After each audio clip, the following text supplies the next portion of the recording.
Yo, what's up everybody? Welcome to episode 10 of Legend Plays, a series I'm doing. This episode's actually going to be about building energy in order to flip matches. And so I got this idea of build energy actually from Rise to the Occasion. And so I'm going to show even a screenshot here of a video that I put on my channel where in this video, it shows, the video is like 30 something minutes. It actually shows Rise to the Occasion coaching me on, I think, a full set where I went on to hit expert for the first time. And this was also streamed live on his Twitch stream. So basically, he made the video on demand file available to me for that part, and I included it in that video. And so if you want to watch that and see how I was learning to first apply the build of energy idea, and also how I was learning to play my team that would have been in season 9, you can check out that video. You can actually see him coaching me. And so yeah, this episode is just revisiting the importance of that idea of building energy. The team I used back then and the team I'm using now is what I call the Smash team. Shout out to Smash King for the initial conception of this team composition. We got Umbreon, Defense Deoxys, and Shadow Nidoqueen. Alright, so I am going to jump straight into these matches now. And basically the build idea is about building energy during some of these matchups. Okay, so in match 1, I've got a great lead. I've got Umbreon into Marowak. They safe swap their Azu, and I'm able to swap my Defense Deoxys into it. I did that because I figured if Marowak ends up in an interaction later on with one of my Pokemon besides Umbreon, it better be Nidoqueen, who might be able to like Earth Power it if shields are down. Plus, I was interested to see what their third would be. Alright, so then I'm able to threaten Azu at least now. I've made the decision to not go down shields, but they went down one shield. We've got Azu low, and at this point, this is where I've got to build energy on the Queen and not throw right away. I do have to go down a shield to survive the Ice Beam. They don't have Ice Beam, they go for a Play Rough, but if they had Ice Beam, it would have hit pretty hard. So here's where I'm actually in the interaction where I just talked about, where I might have to face the Marowak. Boom, they let the Earth Power through. So now I can just build again and shield the Nidoqueen, because I don't know what they have in back. But between a Shadow Nidoqueen and an Umbreon, it's got to be something in my... Yeah, I'm thinking it might have been another Ghost, but I'm not sure. Could have been like a Sableye, could have been a Trevenant. So this would these matches are these first few matches are from season 10, my Legend push back then, and the last match I think is actually going to be from the Interlude season.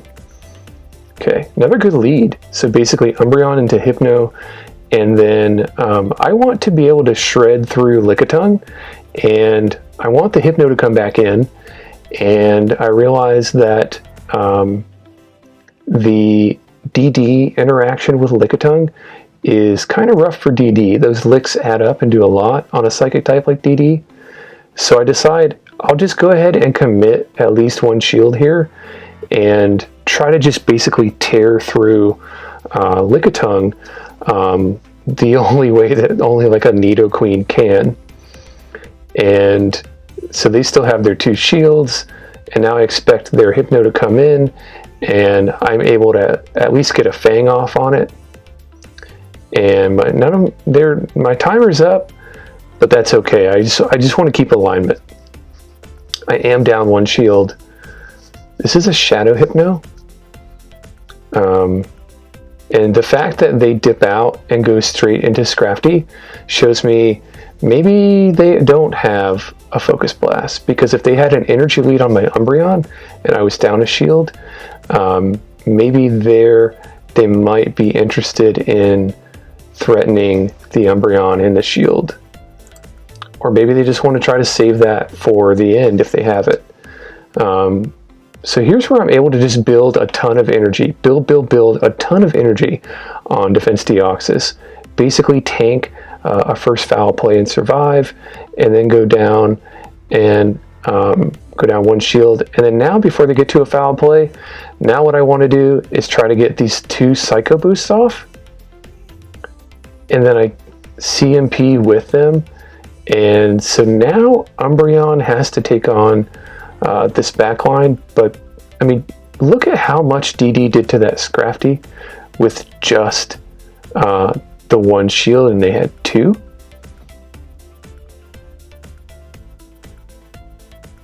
And so here's the moment of truth. If they have Focus Blast, it's time to throw it. And if it doesn't KO, and they don't throw it. And if it's, so they must not have Focus Blast, right?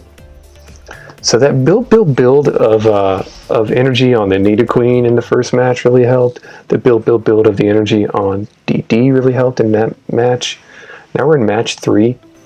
I'm going to build to 2 foul plays and try to lock in the throwing of the move on their 7th SmackDown before they get to their 8th, and then that led to a deny. It's also a CMP, another reason that they didn't get to their 8th. And then I'm going to just go straight into DD and start inflicting counter damage. And now we see Politoed, and it's a Shadow Politoed, so I'm going to go ahead and threaten it with a Thunderbolt. We get a shield because they don't want their DD to see this. Okay. It's looking like I might be able to position a 2-shield Nidoqueen at the end of this game against whatever's left and against the Bastiodon. And I'm probably just going to sack, I'm able, ooh, look at that Blizzard. That did so much. I'm able to sack the DD and basically just come in this neutral matchup with Umbreon versus this Frog. And they've got 1 shield remaining, and they decide to let this go. And now I'm just going to Snarl down. And even if they went for another Blizzard here, I think Umbreon would live it. But they only had energy for a Weather Ball. And now I'm just going to immediately go... Well, I'm going to immediately get chip damage. I think I just blind through there. I kind of switched between, like, I was ready to tap my Nidoqueen, and then I just decided I'm going to blind throw. And that actually did help to get the Bastiodon into Earth Power range. But right now I just need to build, because I don't want to empty all of my energy, and then they have something like a Medicham or something like that come in. And then I don't want to build over 100, so I'll go ahead and throw an Earth Power, and we're both down to 1 shield. So they spend it, and then I go ahead before they get to their 2nd move, because I still have a shield, I go ahead and decide to get the Bastiodon out of here. And then now we've got a Medicham, and I don't know what their moveset is, but I guess between the Umbreon and the 1 shield queen left, they didn't want to mess with that. So building so that I could manage opponent energy there too was important. In this case, in the final match, we saw Walrein lead, and my best solution to managing the energy on the Walrein was to go ahead straight into DD and start inflicting the counters. And then you're going to see me build during this interaction with the Meganium, and I'm going to end up getting at least 2 Psycho Boosts off. But you see what I did there was I motivated the Walrein to leave, so it's not going to get a lot of energy now, and which is great for Nidoqueen. And then I get to a 3rd Psycho Boost just from building these counters on this Meganium, and they actually shield. So now we are up a shield. we have a Wall Rain. I almost get to a Force Psycho Boost because they're trying to build as well, and they're wanting to be greedy with their energy. We have a Wall Rain that's got a little energy, but not really enough to throw a move yet. And then I have Umbreon that can come in and soak up this move from Meganium. Should be a Frenzy coming through here. All right. And then if it's like a Medicham or something like that, I'm just going to Insta Swap. And the swap, it is Medicham. Now they're delayed. Okay, now I'm almost with like even energy with the Wall Rain, and they're down a shield. So now I can just basically commit shields to my Nidoqueen, and now I can farm up. I don't actually have to Fang this. I can just farm down and shield. Build, build, build. We still have decent health on the Umbreon, and now we have enough energy to at least get off one Fang. Didn't really want to go for an EP, because then we just leave them, they shield it, and then they have a ton of HP. Plus, I want them poisoned, so that when I do have to hit them with a move from Umbreon, it does something. They go for a pup, so I guess they're committing to a pup down, and they figure I'll just ramp up. They probably have Pup Psychic, and that actually enables me, the fact that they don't have Ice Punch enables my clock to be up, and now I've got stored energy, and all I have to do now is just get to that last foul play. And if they had Psychic, the game was mine anyways. If they had Dynamic Punch, they're not going to get there. So building of energy was key to all of these matches. So you saw, actually with all three of these Pokemon, I was able to build, and have energy stored for when switches happened, or for when I needed it, where I needed to switch and leave stored energy on like the Umbreon for the end game. You see how abundance of energy can really help, especially when you're not immediately threatened with like nuke moves in a matchup. So like with Defense Deoxys versus Meganium, it's able to build so much, because even if Meganium gets off one Earthquake, by the time it even builds up to an Earthquake, Deoxys has a ton of energy, and then by the time it builds to an additional Frenzy to try to then take out the rest of the Deoxys, Deoxys has even more energy now. And so in those matchups, building can be a lot better than just trying to throw your moves immediately.